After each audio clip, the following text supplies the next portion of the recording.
Tonight, an Outfront exclusive. New videos showing the failing health of the former Georgian president and top Putin critic, Mixeillo Saakashvili.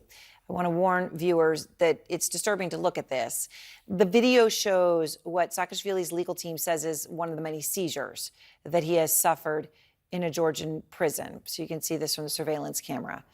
Like I said, it's pretty hard to look at that. Then here he is in another video. You'll see Saakashvili there in pain, falling out of his bed. Then nurses in that facility rush in. He literally sort of disappears before our eyes in that video. And then on the left, I'll show you something else. Saakashvili this week appearing in a court hearing. It was virtual, just through the screen. You can see his ribs and how thin he is, and that's on the other side of the screen how he looked in 2020, just before he was arrested. His lawyers say he's lost about 100 pounds. They've repeated abuse, and they have done DNA tests that they say show that he's been poisoned with mercury and arsenic. Those DNA tests have been done by doctors in the United States. The differences in these two pictures are very jarring and disturbing. It's important to see them, though, because this is happening right now, right? This is a person who right now, tonight, is going through this. And it comes just days after the Ukrainian President Zelensky said that Saakashvili is being slowly killed. He urged the world to come together to secure his release. Saakashvili's lawyers say this all comes back to one man and one man alone, and that man is Vladimir Putin. They say Saakashvili was arrested and convicted on trumped-up charges of abuse of power, and that the pro-Putin Georgian government is doing Putin's bidding. Saakashvili, of course, was a loud champion for Georgia on the world stage and fought against Putin when Putin invaded Georgia, spent the years warning the world about him, including right here on the show. He likes people who can really manipulate and intimidate. Play him. You know, like, yeah, and the only thing that America cannot afford to show the Russians that America is weak, because the only thing Putin appreciates, everybody knows that, is sheer force. Well, maybe then not everybody knew that. Now there's new appreciation for that. Out front now, Massimo D'Angelo, one of Saakashvili's lawyers. So, Massimo, the seizures that we saw in that new video, it's disturbing, but you say they're becoming more and more frequent. What do doctors think is causing this, and how worried are they?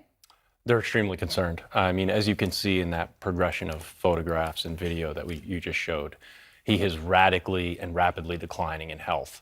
You can see him going through seizures. He's got brain damage. He's got a reduction of white matter in his prefrontal cortex.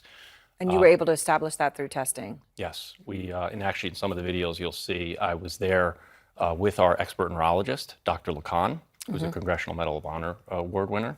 And we actually took hair samples and nail samples and body tissue and sent them back to labs here for testing, which concluded that he had heavy metals throughout his system, including mercury and arsenic. Mercury and arsenic, which you're saying could be and slowly being put into his system in some way while he's in prison.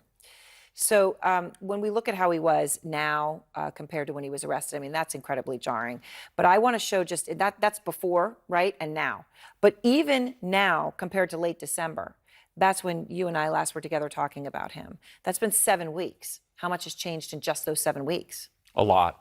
He is continuing the rapid decline. Again, you can see the extreme loss of weight that's continuing.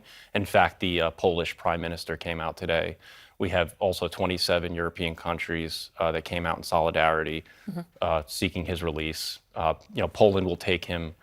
France will take him. The U.S. will take him. Obviously, President Zelensky, you saw him with those photographs. Ukraine will take him for medical treatment. He needs to be moved immediately and go through a detoxification process. And even then, our neurologist doesn't even know if his current brain damage will ever be reversed. Right, just to be clear, because you are talking about brain damage and a change in the white matter. So you're saying some of this may not be reversible. Correct.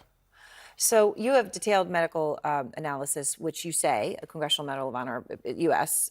Recipient administered, showing mercury and arsenic levels. You say you've got no doubt he's been poisoned. Christo Grozev obviously was a lead investigator into the poisoning of Alexei Navalny for Bellingcat, says he's now investigating this at Saakashvili's request.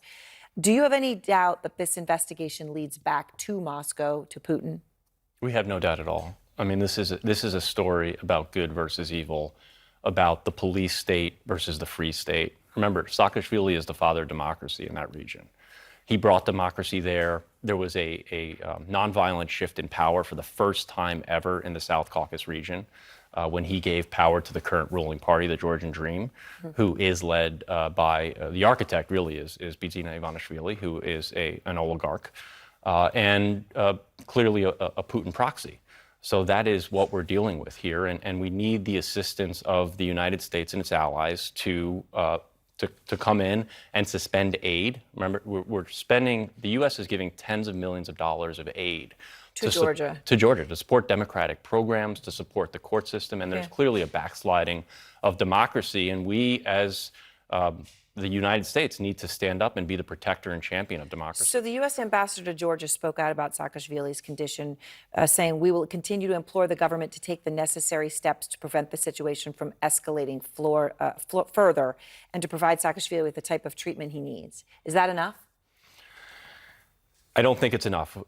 Clearly, the United States and the ambassador is closely looking at the situation, but we need a real effort here. The suspension of aid, the imposition of sanctions, visa restrictions. These are the avenues that we need to use in order to expedite his release. All right, Massimo, thank you very much. I appreciate your time.